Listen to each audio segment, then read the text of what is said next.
अगर इस जहां में मजदूर का नामो निशान ना होता हवा महल और ना ताजमहल होता। मजदूरों का बहुत ही महत्व है हमारे समाज में। श्रम एक संसाधन है और इस मई दिवस और श्रमिकों और श्रम का महत्व, इस पर विचार अपने प्रकट करने के लिए, इस पर प्रकाश डालने के लिए मैं अपनी आदरणीय श्रम अधीक्षक महोदया को निवेदन करना चाहूंगी कि इस पर वो अपने विचार प्रकट करें।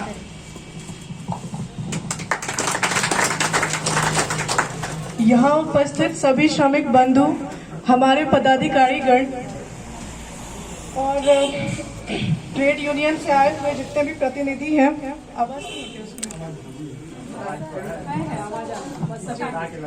और ट्रेड यूनियन से आए हुए जितने भी प्रतिनिधि हैं, उनको आज श्रमिक दिवस की बहुत बहुत शुभकामनाएं।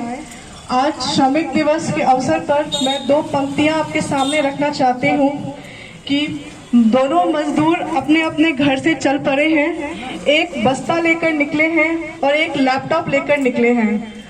हर आदमी श्रमिक है जो कि अपने काम से अपना योगदान इस समाज को, इस देश के निर्माण में दे रहे हैं। वो सब श्रमिक हैं। और जैसा कि मैडम ने अभी बताया है कि श्रमिक दिवस की क्या महत्व है, हम सब जानते हैं कि इसकी शुरुआत अमेरिका में शिकागो शहर से हुई, जहां पे औद्योगिक व्यवस्था ऐसी थी कि वहां श्रमिक काम कर रहे थे। वहां पर 15 से 16 घंटे तक वो लोग काम करते थे। उनके लिए कोई सुरक्षा व्यवस्था नहीं थी, तो जिसके कारण एक सहमति बनी कि हम लोग 8 घंटे ही काम करेंगे। इसी सहमति के साथ, इसी विचार के साथ लोग सड़क पर आए। एक बहुत बड़ा आंदोलन हुआ, जिस आंदोलन को एक पहचान मिली और अंतर्राष्ट्रीय समाजवादी सम्मेलन में 1 मई को मजदूर दिवस के रूप में मनाने की स्वीकृति मिली। और इसी परंपरा का पालन हम लोग आज तक करते आ रहे हैं।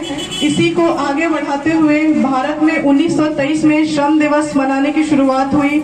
इसी परंपरा का पालन करते हुए आज हम सब यहाँ पर एक साथ एकत्रित हुए हैं और हम लोगों के बीच में श्रम दिवस के विषय में परिचर्चा शुरू होने जा रही है।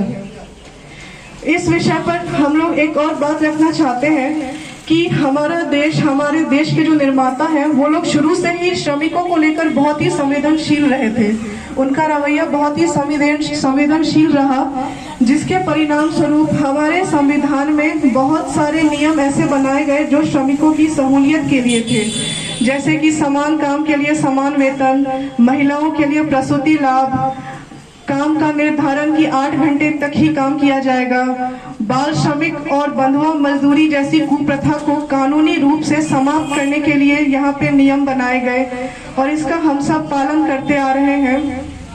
और राज्य सरकार और केंद्र सरकार के द्वारा असंगठित कामगारों के लिए अलग अलग कल्याणकारी योजनाएं चलाई जा रही हैं। अब जैसे बिहार का ही एग्जाम्पल लेंगे तो हम लोग बिहार भवन अन्य सन्निर्माण कर्मचारी कल्याण बोर्ड के अंतर्गत निर्माण श्रमिकों के लिए अलग अलग कल्याणकारी योजनाएं बनाते हैं, उस पर काम कर रहे हैं। यहाँ पे हमारे कामगार यूनियन के मेंबर्स भी हैं जो इस बात के बारे में और अधिक प्रकाश डालेंगे।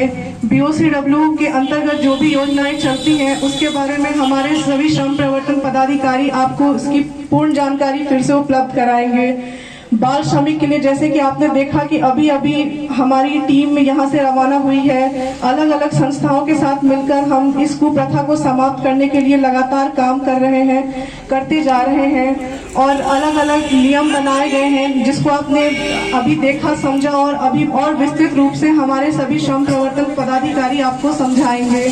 और आप लोग भी बहुत सारे कानूनों के बारे में जानते होंगे, जानकार होंगे।